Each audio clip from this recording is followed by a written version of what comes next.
Yonkers Artists Showcase. I am your host, Katori Walker.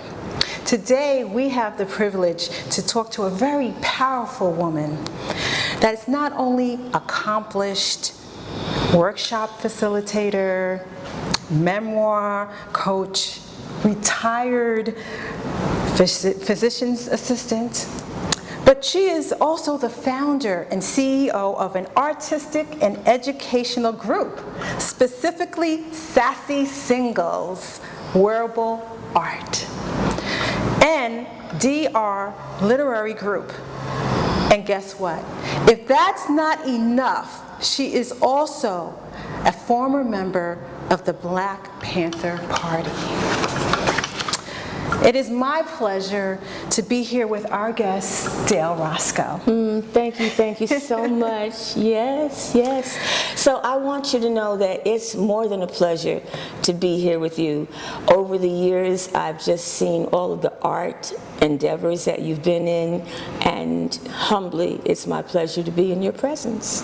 Well, thank you. And you were actually a part of an art project that we did that celebrated wonderful elders in the community. So I'm so happy that you're part of that. And guess what? Now we are here. Now, Dale, there's so much about you. I could have a whole show just on you for hours. Really, you're amazing. But we only have a little bit of time. So I want you to tell us a little bit about your background and how your journey got you to where you are today. So we're going to just hop right into it. Let's flash back to the past. You were a member of the Black Panther Party.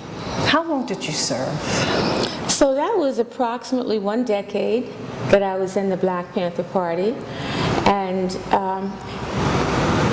it was a unique, tumultuous experience.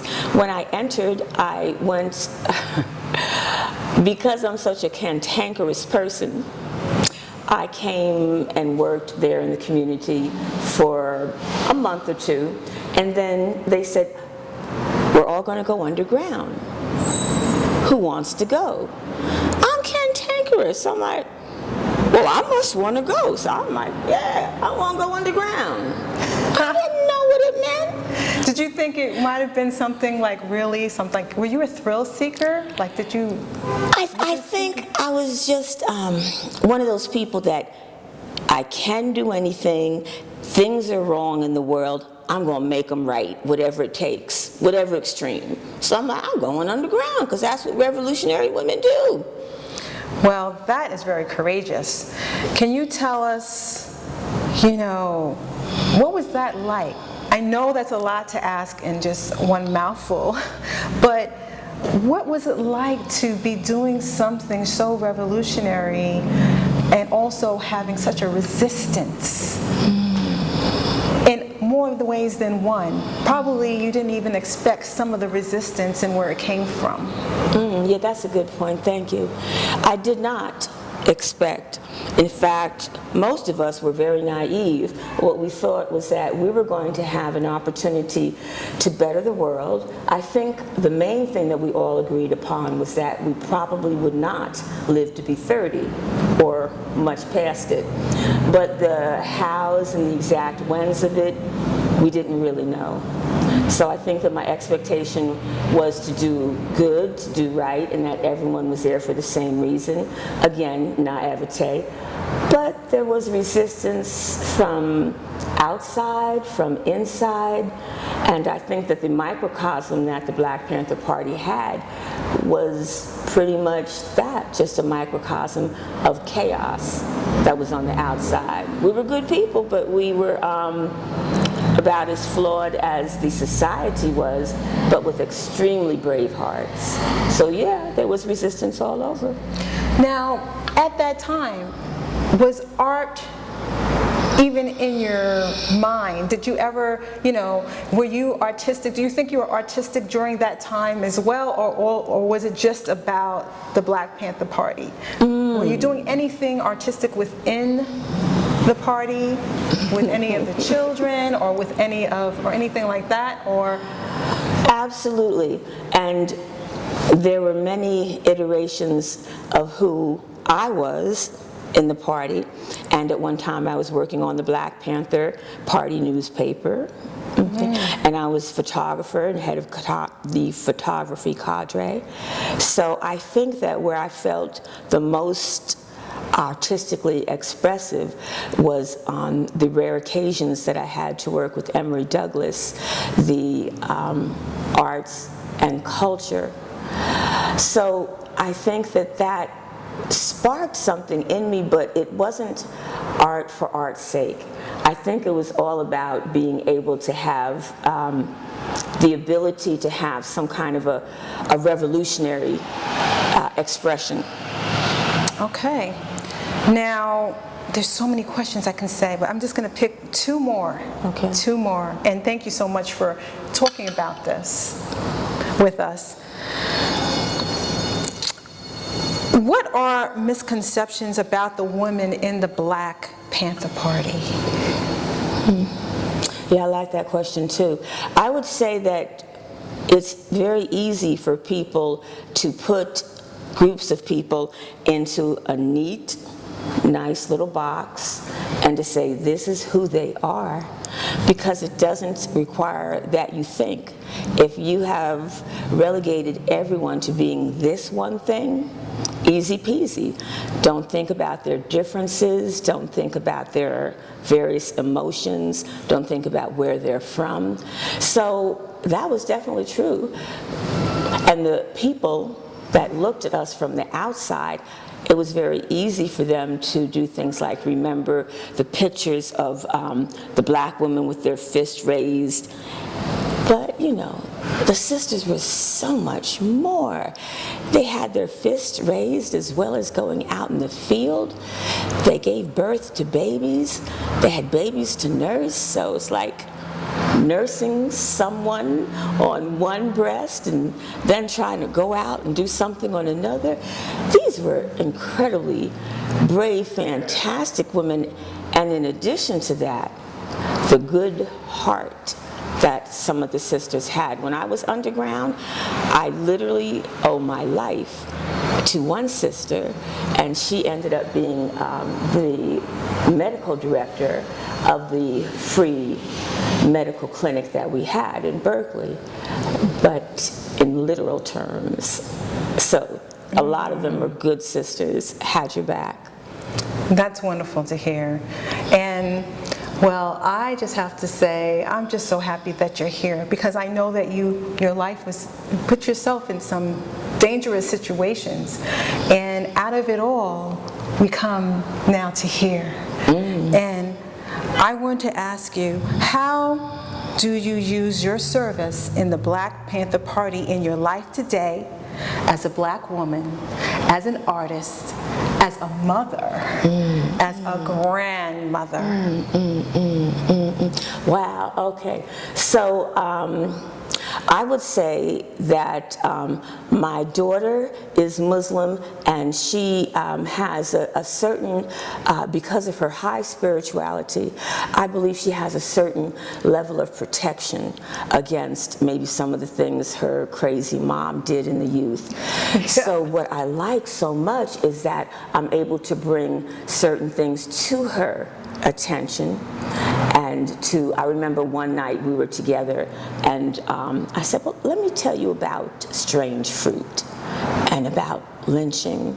And so she and her husband were there, and we opened a book, and I showed them what that was and how it affected. So I think that something like that affects directly the information I want her to have. I can tell her about the strong women during that time, as well I can give her the inside stories about having relationships then or not.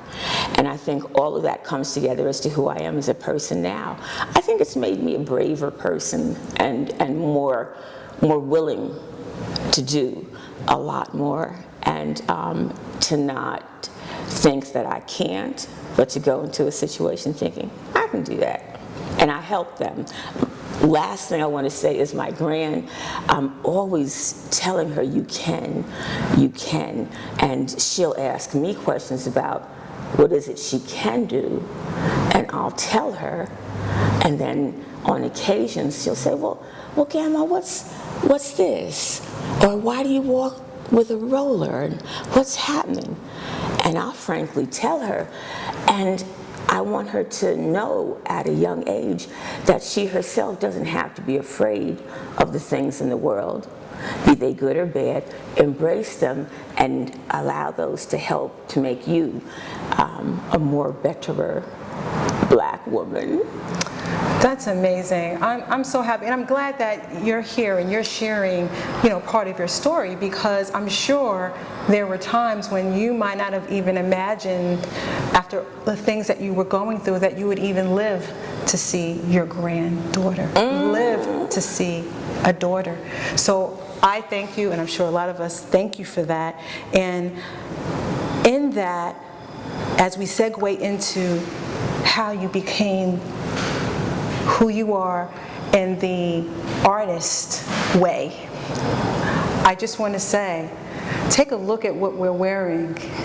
Tell us about your company and your designs and how this all came to be. And as we just do a little twirl here, I feel totally wonderful and sassy. And you should. You look absolutely fantastic. So I began expressing myself in art about when my body wasn't doing what I wanted. I said, well, I'm going to find a way to be creative. My body wasn't going the way I wanted, but I knew I could make things. So I started making jewelry, which you are wearing so very, very well. And a lot of these stones are from Africa, so the tie from the motherland, all of those were things that were invigorating. So the jewelry, and then having designs that were a little different, a little quirky. And I'm telling you, I just love the way you look in this, and those colors are great against you. So that's how that began, actually. I was in bed, and with the brace and everything, and all I could do was look at the ceiling. I said, well, this ain't going to make it. I'm not going to give in to this. So I began to be able to move more.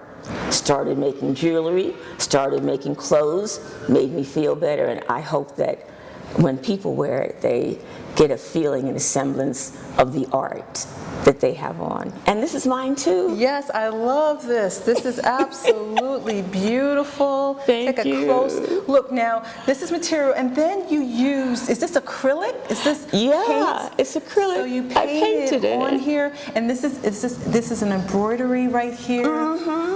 So this was something else that you went Yes. and cut it up Yeah. and created your own piece. This is beautiful, and I love the way the fabric feels. It's beautiful. And now Thank this you. too, even this skirt. Yeah. Look at the texture. I love this. And the mud cloth, I had to get some mud cloth in there, representative of the people that are making from cotton, making their own cloth, and then dyeing it. So I had to have some of that. And I see you did an acrylic here. These are like dots. Yeah. Is this acrylic or? Yes, yeah. they are acrylic dots. Acrylic Yes. dots. Beautiful. So there's texture, there's depth, and there's beautiful color. Beautiful color. And then I just love even this, even the belt. You braided it nice, and you have tassel, like a tassel effect. Really, very nice. Fabulous, fabulous. Now, this here is embroidery? Yeah, this is actually from a wedding store in Lower Manhattan. They were going out of business. Otherwise, I would not have been able to afford this. But they had these little pieces. I could afford it. I brought it back to Westchester, and I put it on here. Now, where does this creativity, like when you look at a piece of fabric, or you say, oh, there's a piece here I might like, or a piece, how does it come together? Is it something that you first sketch out, or you just lay it down and let the fabric and everything talk to you? At first, it was talking to me, and then I saw that I felt limited that way. So especially when I was recovering after surgery 1 or 2, I went online and discovered that museums had tours virtually. So I could take those classes, courses, study art, design, and I allowed that to give me more guidance about where I wanted to go, expose me to different things. But I started from, this looks good. Okay, okay. Well, let's take a look at some other things that you have for us today. Yes. Beautiful. It feels nice and light. So when you were designing this, what were you thinking at the time? Because I feel really dreamy. You should feel that way, and I particularly love this because sometimes when people think of African fabric or African clothing, they don't think about the fine batik, and they don't think about how light the clothing is. So I purchased this material and I thought, yeah, this is going to be exactly that. So you have the capri there, and that lets you know that it's summer, and then you have this one with the point, and this is always flattering because what it does is, not you, but if a person has a little bit of a belly, it always covers that, and it hangs right there off of your breast, has a nice slimming effect, so you look good in it. Oh, and then the Michelle Obama gave me this idea. She wore something that was asymmetric at one point, and I thought, well, I love that. And I did that with these. So you can do it so that it's on the side. Or if you want to be conventional, you can have the emblem right there in the center. And then I use semi-precious stones. And then I also use crystals and quartz. Now, how long does it take you to do like a piece like this? Insanely long. Oh my gosh. Because it's little pieces at a time. Your hands must not shake. I don't know how you do it to be so precise, but there is a really, just like an artist using a brush, like the strokes, taking the time with the strokes. Like people don't understand that there's layers and layers under the canvas, right? Well, just that intensity goes into making your jewelry, creating your clothing. It's all art, right? That's absolutely, absolutely right. And then when you come into making something and you want it to be intricate, you think, well, I have the inner circle here, and I'll do it with the longer beads, but what am I going to do with the outer circle? And where am I going to put in something that's crystal, or going to put something semi-precious stone? So you're absolutely right. That's what happens. Now let's take a look at your outfit. This looks so cool and comfy as well. What gave you the idea to create this piece right here that you have? The material. I visited the whole fashion district a lot, got to know the people, gave me great discounts. I saw this and I said, this has got to be worn. So I made a couple of pieces for sleeping in, and then some other things if you wanted to just be out in the evening and go about. So that's how this came. And this can be either a top that you wear and have it that it's tied, or I have pants. And again, really, really comfortable. And then I have skirts, the same thing, nice, comfortable fabric, breathable, and it has the shiny dots on it. I like shiny. Now, how did you come up with the name? Tell us the name again. I love it. Okay. So I have one business I started with, Stretch and Strengthen Yourself, S-A-S-Y. Then what I did after that was I said, keep that always, S-A-S-Y, and maybe play with a letter. Sassy. That's you. Singles, single item. There's only one of this. There's only one of this. There's only one of this. Wearable. And it's art. So, sassy, singles, wearable art. I love it. Now, how can people contact you to get these wonderful pieces?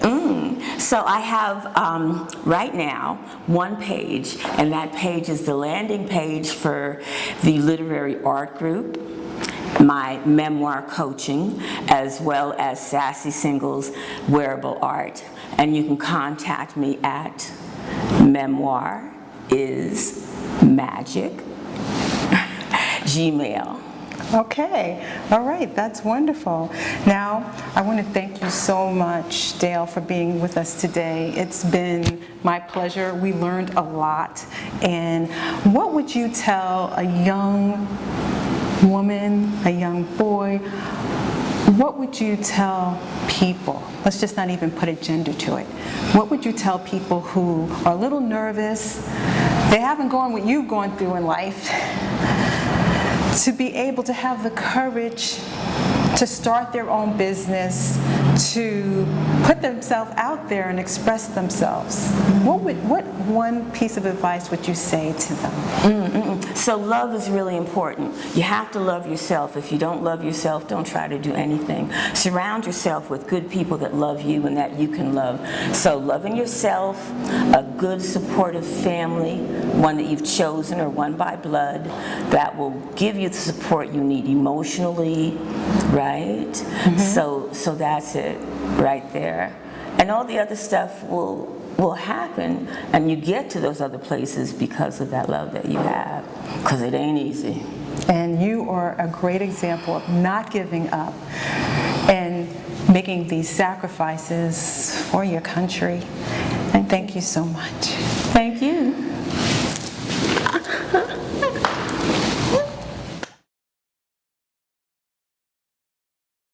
This project is made possible with funds from the Restart the Arts, a regrant program of ArtsWestchester, with support from the Office of the Governor, the New York State Legislature, and the New York State Council on the Arts.